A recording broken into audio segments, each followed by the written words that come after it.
They took my son away, she shouts. Another screams that her husband has disappeared. Some 200 Uyghur women protested this morning after a sweep through the city in which the police arrested Uyghur men. 2009 5 iyul kuni Urumchida yuz bergan 5 iyul vaqasi, ya'ni tinish namoyishni bostirishdan kelib chiqqan qirg'inchilik vaqasining 12 yilligini xotirlash munosabati bilan dunyoning har qaysi davlatlaridagi Uyg'ur jamoati, shu joylardagi Uyg'ur tashkilotlari norozilik namoyishlari va turli shakldagi xotirlash faoliyatlarini o'tkazdi. 5 iyul kuni Amerika poytaxti Washington atrofidagi Uyg'ur jamoati poytaxt Washingtonda Xitoyga qarshi zo'r ko'lamli norozilik namoyishi o'tkazdi.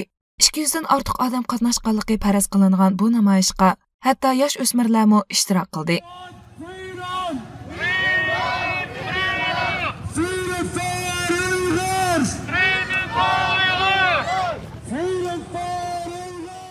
Shu kuni yana Amerikaning San Fransisko shahridagi Uyg'ur jamoati shu joydagi Xitoy konsulxonasi oldida yig'ilib norozilik namoyishi o'tkazdi.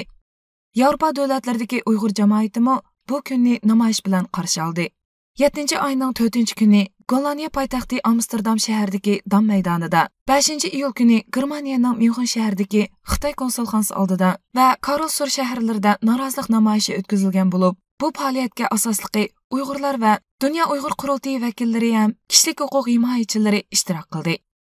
5 iyul kuni yana Londondagi Uyg'urlar va ularning qo'lg'uvchilari, shuningdek Shveysariya poytaxti Bern shahridagi Uyg'urlar 5 iyul qurbonlarini xotirlab norozilik namoyishi o'tkazdi. Qatnashgan odam soni eng ko'p va cho'ng namoyish Turkiyada bo'lib o'tdi. 5 iyul dushanba kuni Turkiyadagi bir qanchilg'an Uyg'ur tashkilotlarining ovoz qo'shishi va zo'r sondagi Uyg'urlar ham turklarning qatnashishi bilan Istanbuldagi Xitoy konsulxonasi oldida ko'lami keng namoyish o'tkazildi va axborot e'lon qilindi. Bu kuni yana Turkiyaning poytaxti Anqara, Konya, Qahramonmarash va Kastamonu qatorliq shaharlardami 5 iyul qirg'inchiligining 12 yillik munosabati bilan ko'rgazma, yig'ilish va namoyish faoliyatlari uyushtirildi. 5 iyulni xotirlash namoyishlari va faoliyatlari yana Avstraliyaning Uyg'urlar ko'proq joylashgan Adelaide shahri va boshqa joylardami olib berildi. 5 iyul kuni yana Kanadaning Ottawa, Toronto, Montreal, Vancouver shaharlaridami namoyish o'tkazildi.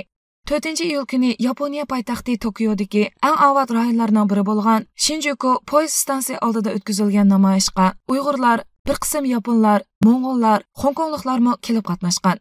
O'rta Osiyodagi Qozog'iston, Qirg'iziston qatorliq jumhuriyatlarda Uyg'urlar eng ko'p o'tiraqlashgan bo'lsa-mu, ular 5 iyulni xotirlab namoyish o'tkazolmadi. Balki zal yoki jamoat faoliyatlari markazlariga yig'ilib, xatmi Qur'on qilish, nutq so'zlash qatorliq xotirlash faoliyatlari uyushtirdi.